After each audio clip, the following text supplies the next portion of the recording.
Alright, so let's apply everything we know about Newton's laws and ideal ropes to this classic pulley system, which consists of one fixed pulley and two masses. So let's talk about some of the features of this system. First of all, what we have here is a pulley that has been suspended from some ceiling, right?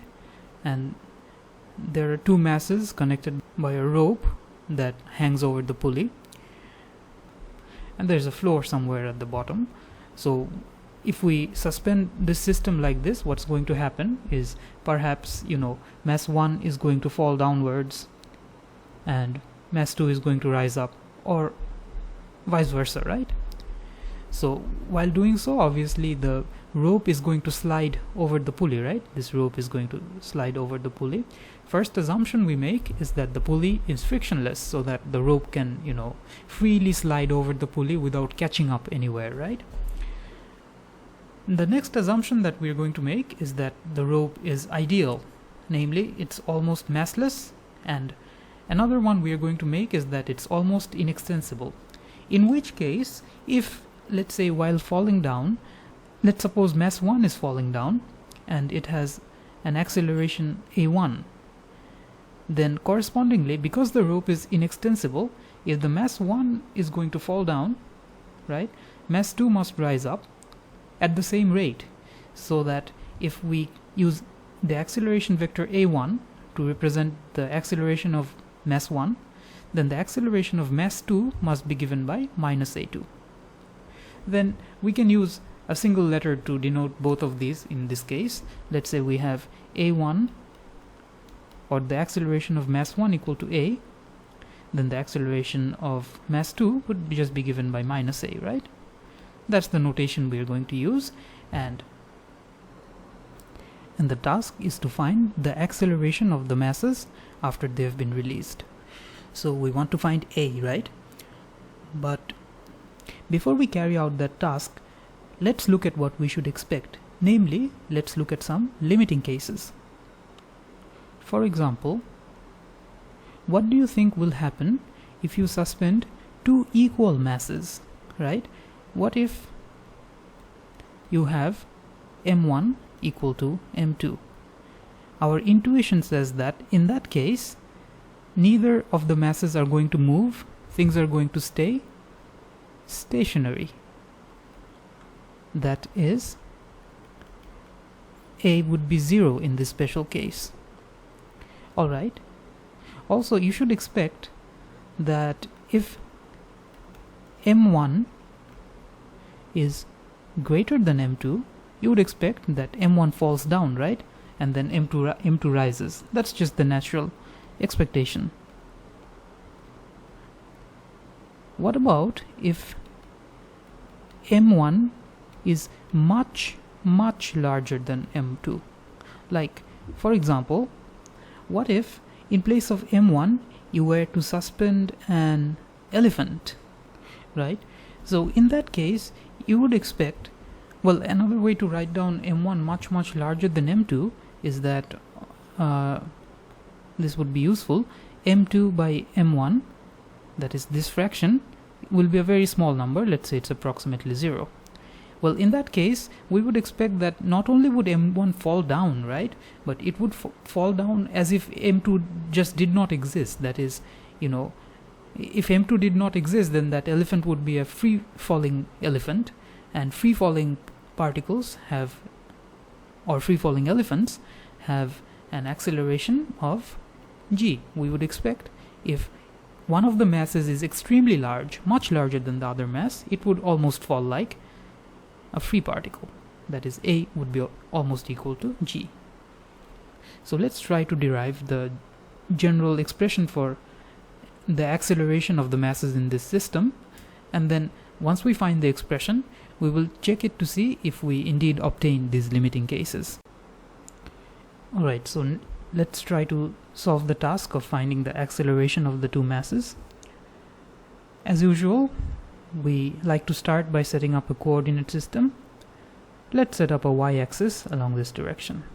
Notice that this is truly a one-dimensional problem because both the masses are basically traveling up or down the y-axis, right? And also, if you have a y-axis like this, then you can point a unit vector j hat along this direction. Next, what we like to do is we like to look at all the moving parts inside this system and draw free body force diagrams for all the individual parts. So for example, the free body force diagram for mass m1 would look like this. Mass m1 has two forces acting on it. One is downwards. It has a magnitude of m1g. This is the gravitational force. The other is the tension force for the string, which is given by, let's say, T. In this problem, T is an unknown. We don't know what T is, but we might be able to find it, or perhaps bypass finding it altogether. Next, let's draw the free body force diagram for M2. Then M2 also has two forces acting on it. One has a magnitude of m2g downwards. What's the upward force on M2? That is also T, right? Because we have assumed that the rope is almost massless, the force developed at both ends of the rope are T, or the tension is the same throughout the rope. Now, after drawing the free body force diagrams, we want to translate all of this into Newton's second law for the two masses. Newton's second law says that the resultant force on a body gives us the mass times acceleration of that body. So let's do that for M1. For M1, we have the downward vector m1g can be written in this coordinate system as minus m1g j hat. That's a vector with a magnitude of m1g and points opposite to the j hat vector. Okay, and also the tension can be written like plus t j hat. What we've got is the resultant force on M1. At this point, let's make an assumption. Let's assume that M1 falls downwards. Later, when we've arrived at the result, we will check that whether M1 falls downwards when M1 is greater than M2 as predicted. For now, let's just make this assumption, just to make our life simpler. Let's have M1 falling downwards, or M1 or A1, which is the acceleration, can be given by something like minus a j hat, right? Okay, so that in Newton's laws, what we have to write is the resultant force on M1 equal to M1 times minus a j hat.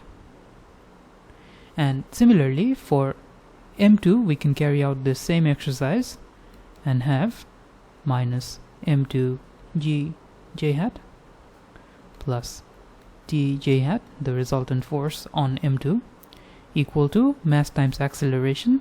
If we assume that M1 falls downwards, then at the same time we are assuming that M2 goes upwards and the acceleration has the same magnitude, so that ma is written by M2 times a j hat, right?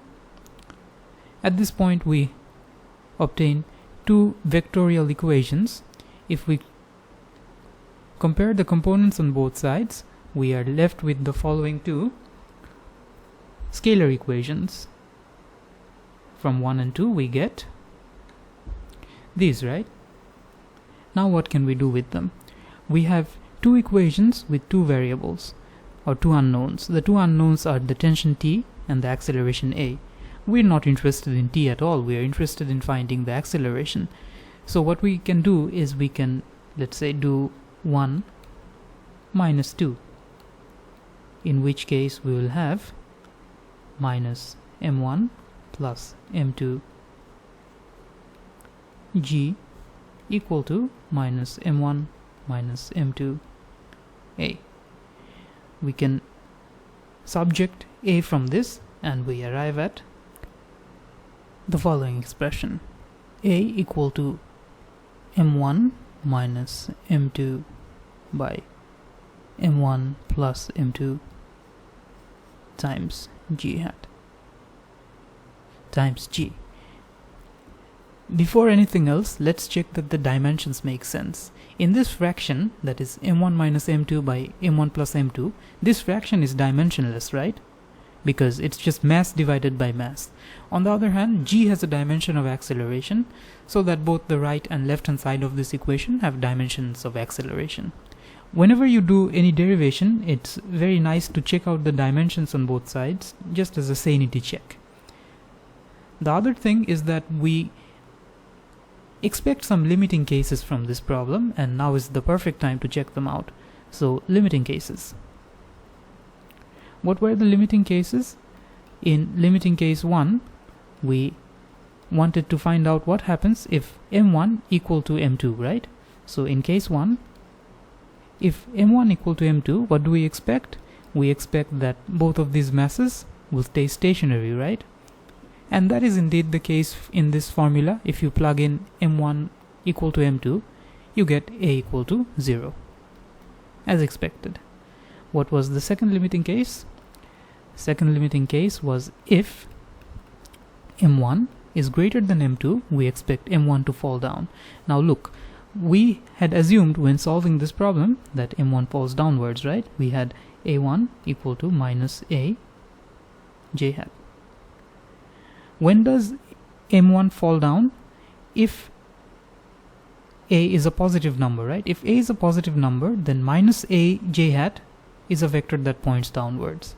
So notice that if m1 is greater than m2, this is indeed a positive number because m1 minus m2 would be greater than 0. So if m1 greater than m2, a is greater than 0, and using the assumption for this vector, which was a1 equal to minus a j hat, we see that if m1 is greater than m2, then m1 does indeed fall downwards, and the opposite is also true. If m2 is greater than m1, then a is a negative number, and if a is a negative number, then a1 points upwards. Alright. The third limiting case was a very interesting one indeed. The third limiting case was that if m2 by m1 is almost 0, that is m1 is a very very heavy object, much heavier than m2, then m2 by m1, this fraction would be almost 0. We should expect what? That the m1 mass will fall almost like a free particle. How can we check that? Well, we can check that by rewriting this expression for a in a clever way. So let's see. Let's try to reproduce m2 by m1 in the expression for a. What we can do is we can take m1 common from the numerator. We would have m1 times 1 plus m2 by m1. Sorry, that's minus. Let's also do that in the denominator. We would have m1 1 plus m2 by m1 times g hat. All we've done here is we've done a clever rearrangement of this expression.